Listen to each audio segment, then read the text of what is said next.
ang nililiwanag lang po, kami hanggang maaari, itong itinayo po namin na to, na magkaroon po tayo ng sarili, hindi po kami tatanggap talaga ng surrender. Kumbaga, inobligan nyo ang sarili nyo na mag-alaga. Responsibilidad nyo po yan.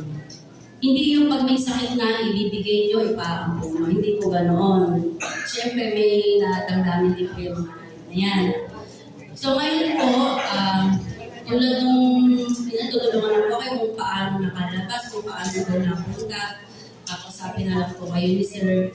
So yun po, ingatan po natin sa ating mga alaga, huwag natin hayaan na ibigay lang kung saan, isusurrender. At sa dog pound po, sa ngayon po kasi inaayos po kasi ang dog pound. So mas maganda po,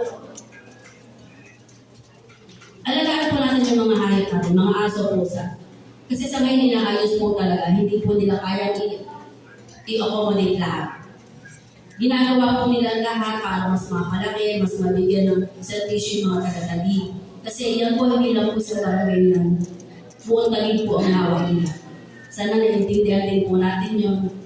So yun po ay hinihiling ko po sa inyo, tulong-tulong po tayo para po sa ating mga alaga po, maging responsible pet owner po tayo. Sa mga may reklamo naman po tungkol sa mga aso ng mga kapitbahay, mga ganyan-ganyan, pwede naman po kayo pumunta ng barangay at kilala niyo naman po may-ari. Doon po natin nakinis.